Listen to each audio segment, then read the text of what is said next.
Graça e paz, tudo bem?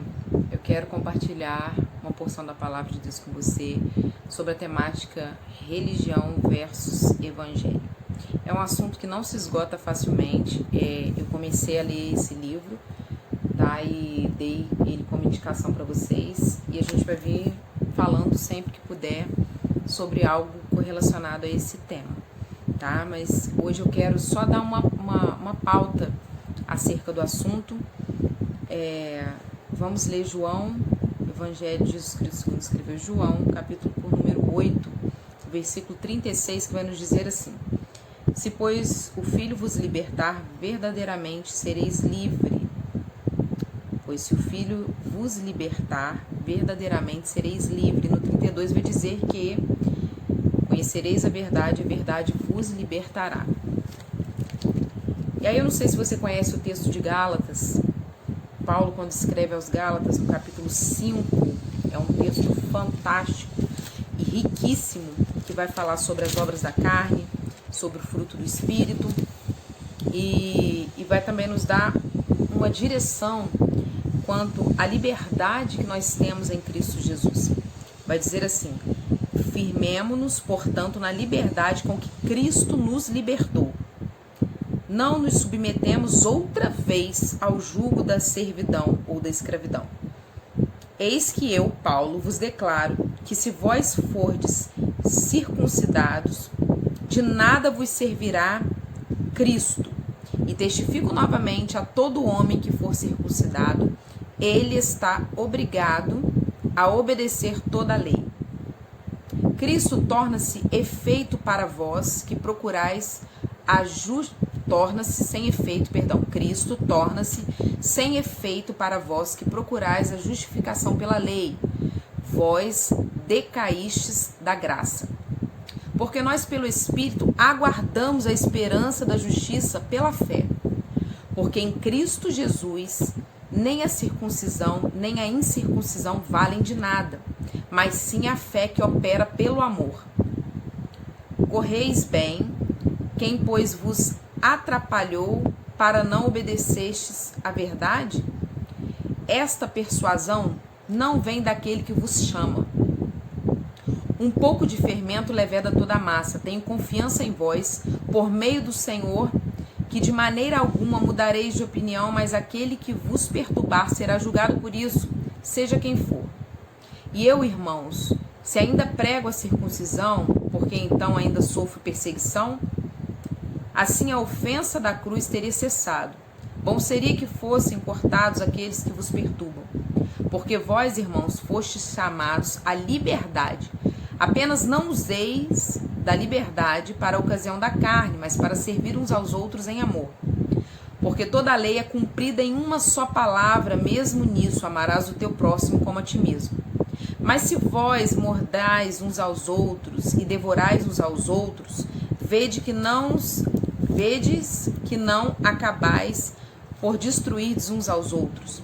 Isto vos digo: andeis no Espírito e não satisfazeis os apetites da carne. Porque os anseios da carne se opõem aos do Espírito, e os do Espírito contra os da carne, pois opõem-se mutuamente, a fim de que não consigais fazer o que quereis. Porém, se deixardes que o Espírito vos guie, já não estão mais debaixo da lei.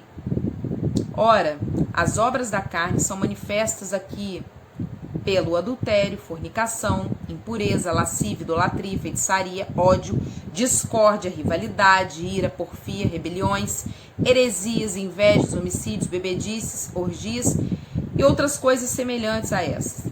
A respeito destas coisas vos falo, como já vos falei outrora, que os que praticam não herdarão o reino de Deus. Mas o fruto do Espírito é o amor, a alegria, a paz, a paciência, a afabilidade, a bondade, a fé, a brandura, a temperança. Contra estas coisas não há lei. Porque aqueles que são de Cristo já crucificaram a carne com as paixões e concupiscências.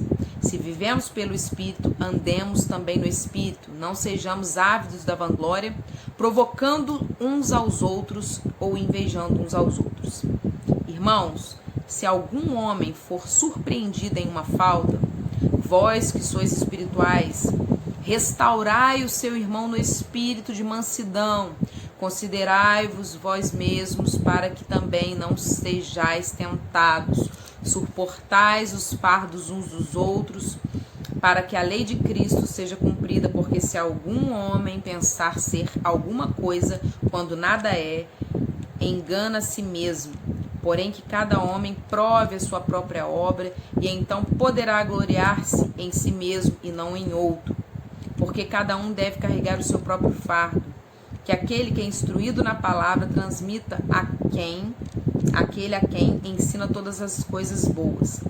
Não vos enganei, de Deus não se zomba, porque tudo que o homem semear, certamente também colherá.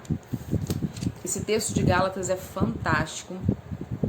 A declaração do apóstolo ela é acompanhada de um apelo para que permaneçam na liberdade e não se submetam outra vez ao jugo da escravidão. É como se Paulo estivesse dizendo que era mais fácil para o povo, na ocasião, viver debaixo de uma imposição do que assumir a responsabilidade de fazer o uso adequado da liberdade. Exemplo disso, o povo de Israel no deserto, mas pensando em voltar para o Egito. Eles tinham a liberdade, mas a mente ainda estava presa, ainda estava cativa. Por isso que Paulo também vai dizer que nós precisamos transformar a nossa mente, passar por uma renovação da nossa mente, para que possamos entender qual é a boa, perfeita e agradável vontade de Deus para nós. No texto de Gálatas, Paulo ele vai dizer que não aos judeus, mas aos gentios, que eles precisam escolher entre a circuncisão ou a Cristo.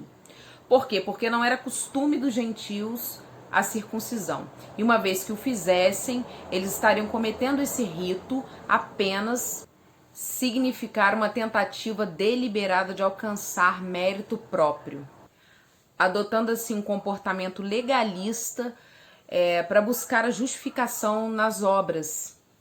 Paulo está dizendo, em outras palavras, que tentar se salvar pela lei é o mesmo que abandonar ou ignorar a graça em Cristo, que é totalmente inútil e impossível, uma vez que eu tento a autojustificação pelas obras. É bem verdade que há uma multiplicidade de sistemas diferentes, discordantes, que tentam promover respostas relevantes para as questões mais profundas da alma. Porém, o Evangelho nos mostra que é inútil o homem tentar se salvar por si mesmo ou pela lei. O homem só pode ser salvo, só pode alcançar a salvação em Cristo Jesus.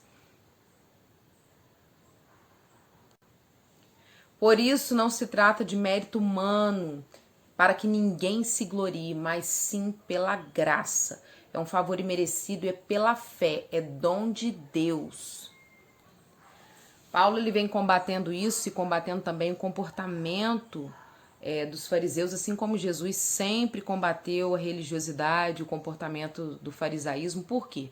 Porque eles eram pessoas que se garantiam na lei, que se achavam e se colocavam, se sobrepujavam até melhor do que as outras pessoas por cumprirem a lei, mas não cumpriam toda a lei, eles deixavam a desejar em algumas questões e imputavam sobre o povo um jugo pesado, um jugo de servidão, não no que tange a escravidão, como outrora o povo estava escravizado literalmente, mas em cima de leis e de decretos a serem seguidos, os quais não eram princípios bíblicos, mandamentos de homens, questões que eles mesmos colocavam em cima do povo e muitas das vezes não cumpriam.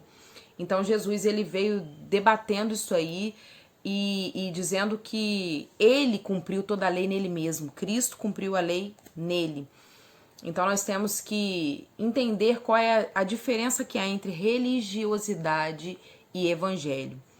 A religião ela tem por base a iniciativa do homem para se reencontrar com Deus. Eu vou deixar o seu significado aqui no dicionário e também a etimologia da palavra aqui embaixo para vocês verem e acompanharem. Trata-se também de um expediente de mecanismos variados que visa trazer um relacionamento do homem pecador para com o Deus Santo, que visa manter uma relação aparentemente adequada. Na religião, o homem ele busca subir uma escada de méritos e boas ações a fim de encontrar com Deus no último degrau, na última escala. É sempre a tentativa do homem em querer se sentir digno, sabe, pelas boas ações, pelo seu próprio mérito, em restabelecer o seu relacionamento para com Deus. Portanto, a religião, ela traz um sentimento de conquista, sabe? De gratitude pelo esforço e pelo mérito que o homem tem em fazer e realizar as coisas. Perceba que é sempre uma busca pelo ego. Desde que o homem caiu, desde que o homem foi separado, destituído da glória de Deus, o homem em si mesmo vem sempre buscando por autossatisfação, por ego, pelo merecimento, e em razão dessa autossuficiência que o homem tem em si mesmo, que é a raiz do pecado, o orgulho, o homem vem criando raízes e vias religiosas ao longo do tempo. E o maior enfoque que difere a religião do evangelho está na sua crença. Enquanto o religioso ele vê de baixo para cima, é o homem em suas ações, é o homem autossuficiente nele mesmo, com seu discurso antropocêntrico, centralizando na ação humana. Em contrapartida, o evangelho, o verdadeiro cristão, o seu enfoque é do alto para baixo. De cima para baixo, com um discurso totalmente cristocêntrico, o evangelho atribui e dirige totalmente a atuação a Deus. E a diferença fundamental entre a religião e o evangelho encontra-se no sujeito da ação. Quando o homem se torna agente para ser aceito diante do seu Deus, isso é religião. Mas quando Deus age, aceitando o homem pecador inteiramente pela graça, isso sim é evangelho. Ou seja, a religião é um produto do meio do homem, criado pelo homem, a fim de escravizá-lo, fazendo com que ele acredite que ele alcança um lugar em Deus pelos seus próprios méritos e próprios esforços. Mas o evangelho, de fato, é uma obra de Deus em Cristo Jesus, que é capaz de libertar o homem escravizado e o homem pecador. Enquanto a religião dita o que o homem deve fazer para o seu Deus, o evangelho trata do que Deus tem feito em Cristo Jesus desde o início pelo homem. A Bíblia ela não fala sobre denominações religiosas. O ser humano sim. Só que o intuito não é simplesmente questionar as formas diferentes de sistemas religiosos, nem tampouco provocar contestações discursivas, mas sim despertar a nossa mente crítica para avaliar a discrepância que há pela deformação espiritual causada pela religiosidade. Há uma deformidade na realidade espiritual no século XXI, na mente das pessoas, que tem sido provocada pela religiosidade, que tem sufocado, asfixiado a liberdade em Cristo Jesus, escravizando assim multidões, trazendo pessoas para o jugo da servidão, pessoas que foram chamadas para a liberdade em Cristo. E podemos nos utilizar do exemplo de Caim e Abel. Caim é o exemplo típico da religião, que cobra intransigentemente, enquanto Abel, o mais novo, representa o evangelho na suficiência de Deus em Cristo Jesus, o nosso Senhor.